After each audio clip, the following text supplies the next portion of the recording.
চতুর্থ শ্রেণীর বিজ্ঞান পৃষ্ঠা 33 সমাধান। তো 33 পৃষ্ঠা অধ্যায় 4-এর সমাধান করব। এখানে 1 নম্বরে শূন্যস্থান পূরণ করব, 2 নম্বরে টিক চিহ্ন আমরা পূরণ করব এবং 3 নম্বরে সংক্ষিপ্ত প্রশ্ন পূরণ করব, 4 নম্বরে বর্ণনামূলক প্রশ্ন উত্তর দেখাবো এবং 5 নম্বরের বাম ডান মিলকরণও করব। তো ভিডিওটি শুরু করার আগে বলে রাখি, চ্যানেলটি সাবস্ক্রাইব করে পাশে থাকবে, কারণ 2025 সালের সমস্ত ভিডিও এই চ্যানেলে সবার আগেই আপলোড করা হয়। তো প্রথমে কি আছে, আমরা পরিবেশের ড্যাশ এবং প্রাণী থেকে খাদ্য পেয়ে থাকি। তো আমরা পরিবেশের কি এবং প্রাণী থেকে খাদ্য পেয়ে থাকি? বিভিন্ন উদ্ভিদ। এর মধ্যে হয়তো বা ধরবে না, আমি কি এখানে এখানে লিখি বিভিন্ন, এই যে বিভিন্ন উদ্ভিদ।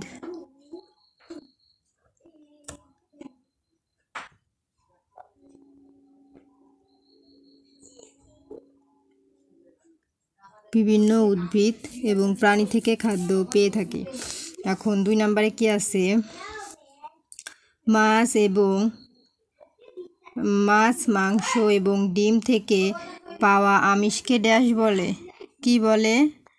প্রাণীজ আমিষ। তাহলে আমরা এটা বাইরে লিখি, কারণ এর ভিতরে ধরবে না জায়গায়। তাহলে লিখব প্রাণীজ, পয়রফ্লাকার মধ্যে নয়রশ্মি বর্গের জ, প্রাণীজ আমিষ, সরেয়া ময়রশ্মি প্যাটকেটার মধ্যে আমিষ।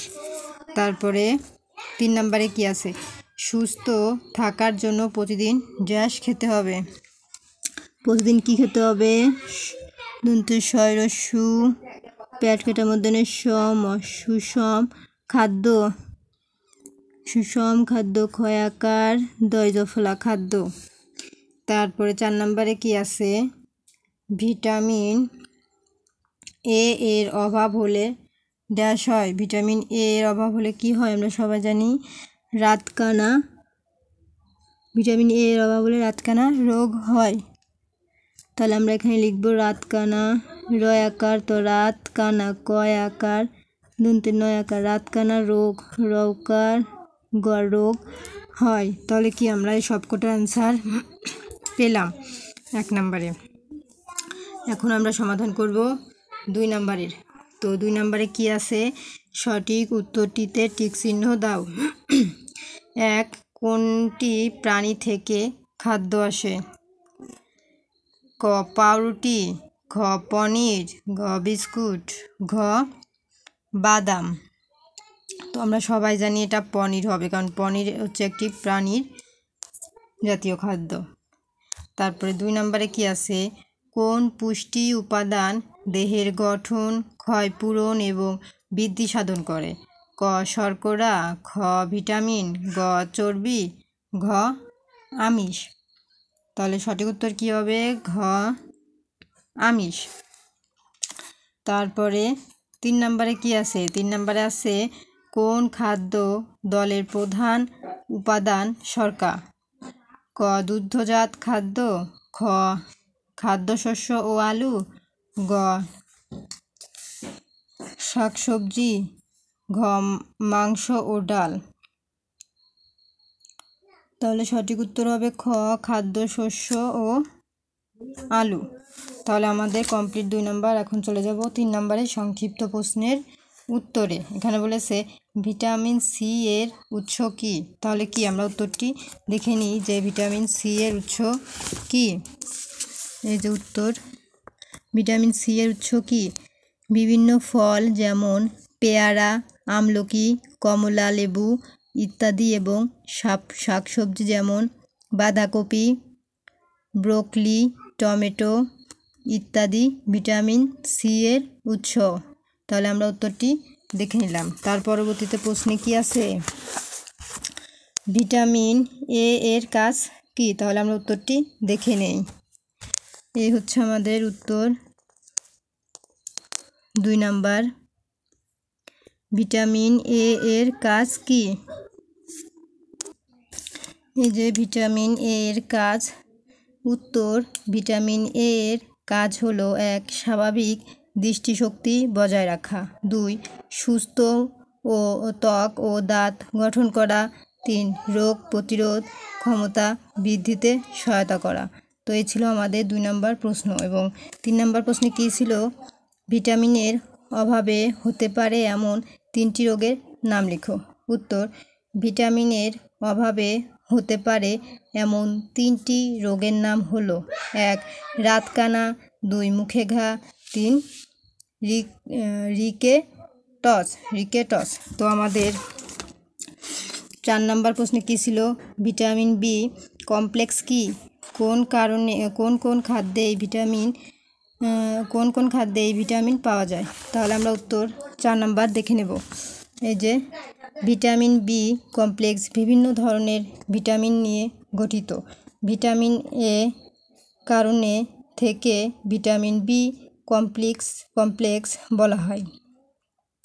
দানাশস্য, দুগ্ধজাত খাদ্য, মাছ, কলিজা, সবুজ শাকসবজি, মটরশুঁটি থেকে এই ভিটামিন পাওয়া যায়। তাহলে কি আমাদের 3 নম্বর সংক্ষিপ্ত উত্তর কমপ্লিট। এখন চলে যাব বর্ণনামূলক প্রশ্নে। বর্ণনামূলক প্রশ্ন আছে 2টি। 1, 2 একে আছে সুষম খাদ্য কেন প্রয়োজন ব্যাখ্যা করো। 2, পর্যাপ্ত পুষ্টি উপাদান পাওয়ার সহজ উপায় বর্ণনা করো। তাহলে আমরা 2টি উত্তর দেখে নিই। এই হচ্ছে 1 নম্বর, সুষম খাদ্য কেন প্রয়োজন ব্যাখ্যা করো। শরীরে সুস্থতার জন্য সুষম খাদ্য প্রয়োজন। এই খাদ্য শরীরের জন্য প্রয়োজনীয় পুষ্টি উপাদানের সবগুলোই পরিমাণ মতো থাকে। আমাদের দেহের গঠন ও বৃদ্ধি সাধন ও ক্ষয়পূরণে সুষম খাদ্য সাহায্য করে।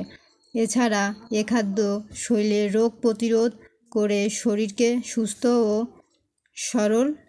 সবল রাখে। এ কারণে সুষম খাদ্য দেহের জন্য অপরিহার্য।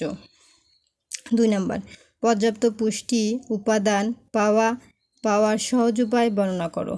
উত্তর, পর্যাপ্ত পুষ্টি উপাদান পাওয়ার সহজ উপায় হলো আদর্শ খাদ্য তালিকা অনুযায়ী খাবার খাওয়া।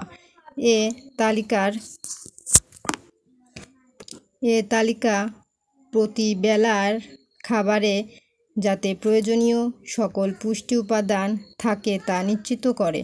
এটি দ্বারা আমরা বুঝতে পারি প্রতি বেলায় কোন খাদ্য কতটুকু খেতে হবে। যেমন আমাদের প্রতি বেলার মোট খাবারের প্রায় অর্ধেক শাকসবজি ও ফল খেতে হবে। অল্প পরিমাণে তেল ও চর্বি জাতীয় খাবার খেতে হবে। এর সাথে পর্যাপ্ত পরিমাণ নিরাপদ পানি পান করতে হবে।